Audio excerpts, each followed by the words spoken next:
Project Werewolf is releasing on May 6th, 2025, and thanks to FTR Game Studio, I was able to play and fully complete this game before it came out. It's a highly ambitious project developed by a small indie team that rivals the scope of much bigger productions. With sci-fi, horror, action, and much more action, there's a hell of a lot going on. And after spending nearly 30 hours doing absolutely everything in the game and completing it 100%, I have a lot of thoughts. So, let's take a look at Project Werewolf.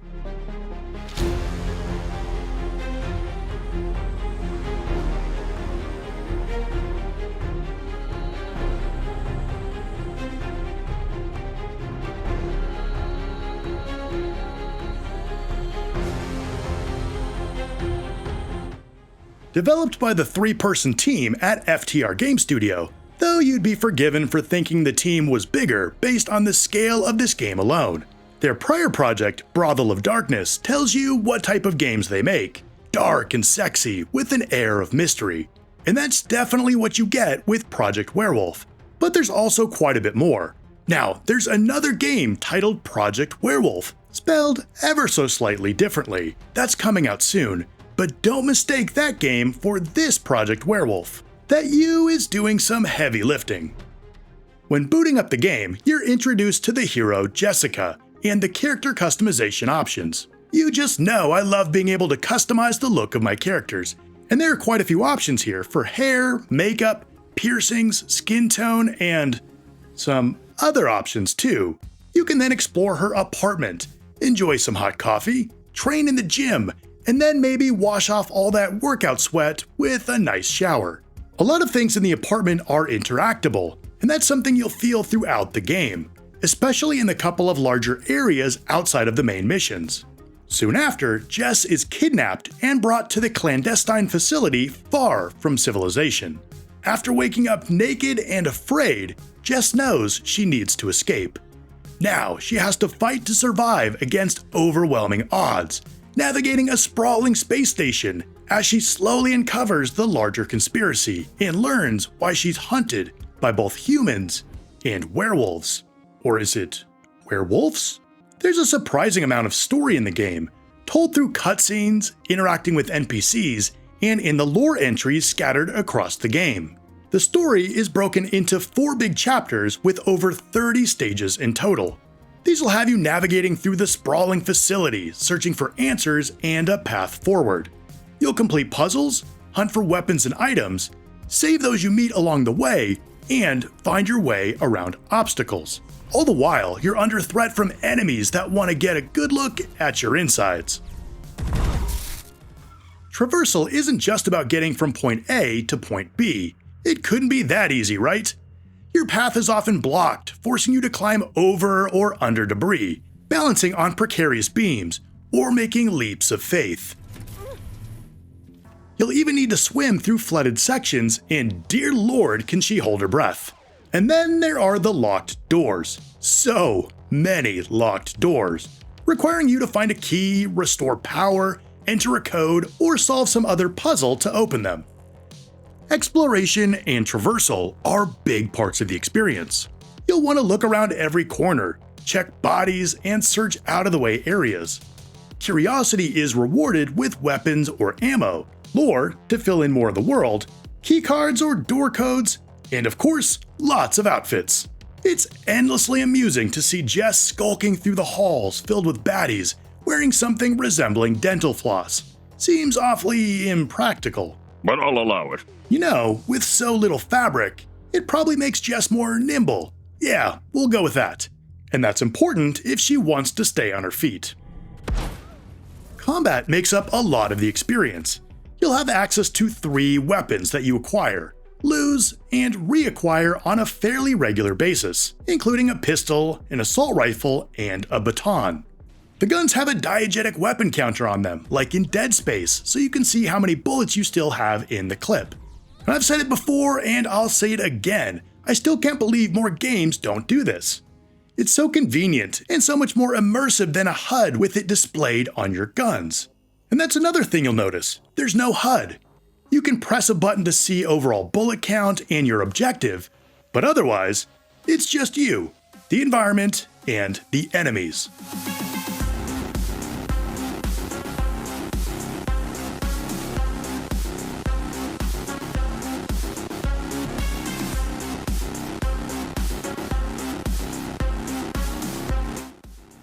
The assault rifle is the go-to.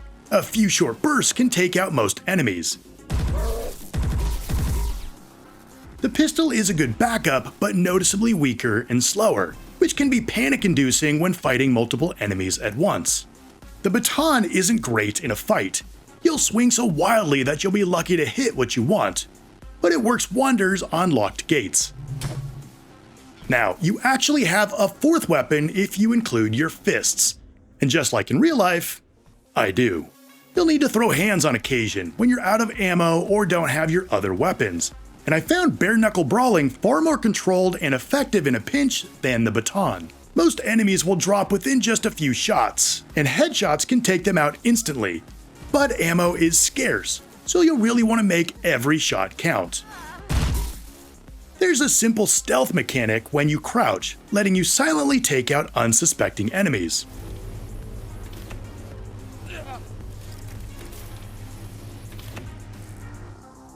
And there are a few times where you'll have no choice but to avoid enemies. In these sections, you'll need to stay out of sight while a lichen stalks through the area, having you perform various tasks to get out. Getting spotted won't be an instant fail, but it'll mean you're gonna have a bad time. So you have to stay out of sight by hiding under tables or in storage crates and observe enemy patterns for an opening to move. You'll face off against a variety of enemies, both human and lichen. The humans will use firearms to attack from a distance, or smack you up close with melee weapons. After taking them out, you can loot their remains for some needed ammo. The werewolves themselves are the other main threat. They come in a few shapes and sizes, and mostly use the tried and true strategy of running straight at you, relying on their speed and ferocity. My God, it's coming right for us! While relatively easy to dispatch with well-placed shots, they can quickly overwhelm you when attacking in packs. Occasionally, you'll encounter more formidable and resilient werewolves that can withstand significantly more damage and pose a greater threat. You can create space and avoid attacks, granting you crucial moments to react and counterattack. While running is always an option, it's not always a good one. Even though Jess seemingly has endless lung capacity when swimming, she's like a smoker when she runs, getting winded in just a few seconds.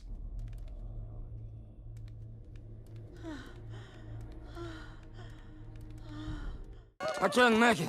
Go on without me. I'm trying. To stay alive, you'll need to think on your feet, adapting your strategies on the fly, prioritizing your shots, and constantly scavenging for resources. I was surprised at how often I felt genuine fear, low on resources, and just knowing something was ready to jump out of the darkness at any time.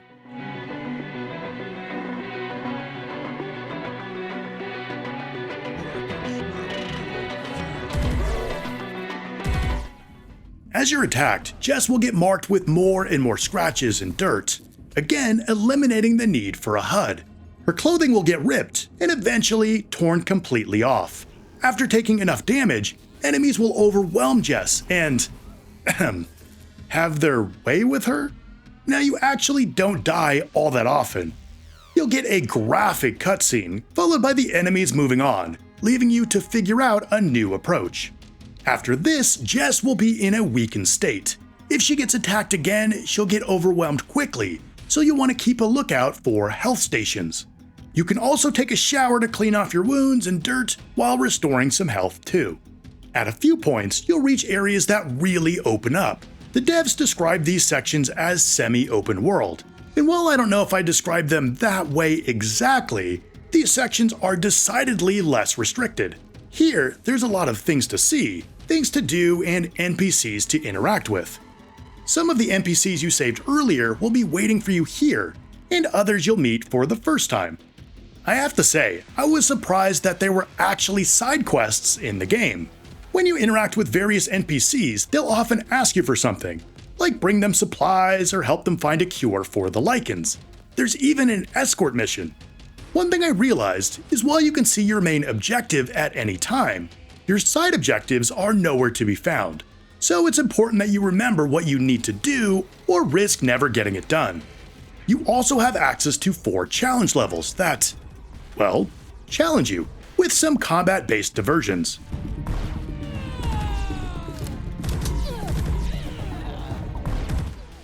All in, there's a good bit more to see and do than I was expecting. And speaking of things to see, Project Werewolf was developed using Unreal Engine, allowing for high-quality visuals and detailed environments, despite the low budget. The variety of locations, including industrial hallways, experimental laboratories, and a pristine HQ, are filled with tons of details, character, and little touches that bring them to life. The lighting is great, particularly when creeping through dark halls lit only by your flashlight. Though I found a few of the twisting halls to be confusing with how similar they looked at times. The character models are decent, but Jess absolutely steals the show. It's clear a lot of attention and detail went into her design and animations, all fluid and realistic, making her feel like a high-budget heroine. And her physics are really impressive. I don't know that I've seen this level of quality in butt physics before, but by God, FTR put in the work. The sound effects are punchy and impactful.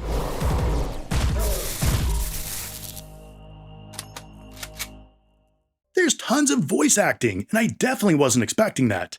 My favorite guy has to be the one who sounds like Keanu from Wish. Then you need to reach the engineering to restore the emergency power. I'm not an engineer. But you can push a few buttons, right? I guess.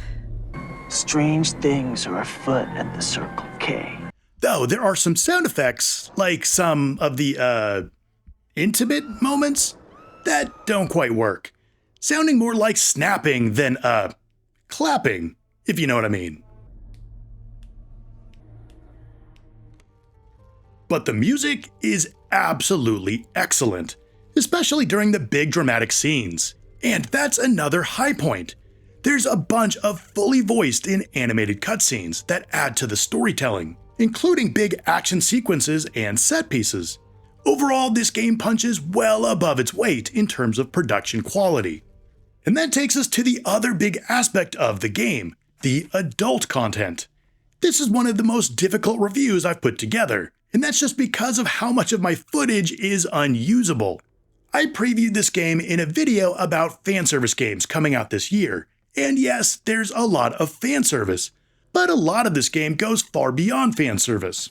So on one hand, you have tons, and I mean tons of great costumes that show off Jess's design, with a lot of creativity and variety. And on the other hand, every fail state, every time you complete a side quest, and plenty of other scenes in between, you're greeted by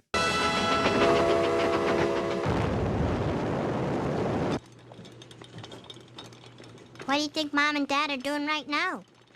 When your clothes are ripped off, you'll be running around in your birthday suit until you find more clothes.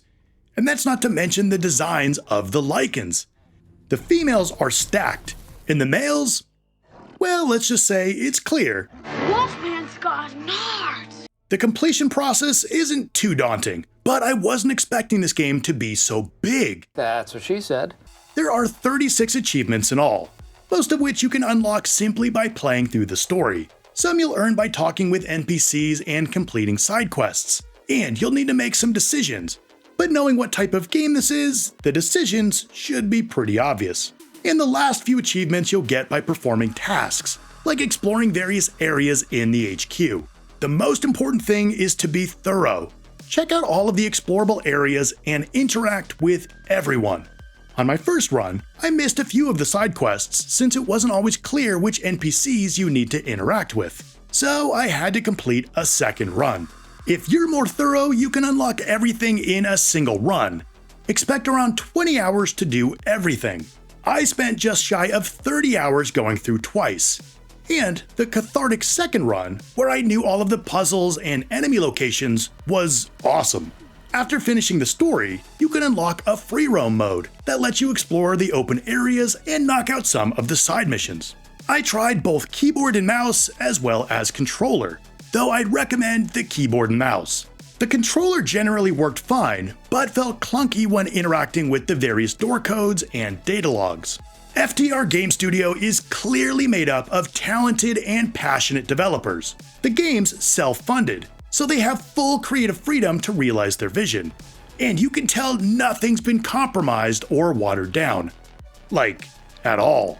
While this is a solid and complete release, the devs have plans to continue supporting the game after launch by adding areas to explore, new story content, small story missions with additional playable characters, and yes, more outfits. Okay, Project Werewolf is releasing on May 6th, so not much longer to wait. Or if you're watching this video after May 6th, Project Werewolf is available now. You can pick it up for under $30, and there's also a 10% discount at launch. And for the size game this is, the amount of content included, and the solid production quality, that's a great price. Though the key question is, who is this game for? If you're someone who plays games with adult content already, you're probably going to dig this game quite a bit. But if you're on the fence, I recommend checking out the demo. It doesn't hold back, so you'll have a good idea what you're in for. So now I'd love to hear from you. Are you excited for Project Werewolf? And what game should I tackle next? Let me know in the comments below. If you liked the video, hit like and of course subscribe. And if you want another game with great gameplay and fan service, check out my video right here. I want to thank you so much for watching, and I'll see you next time.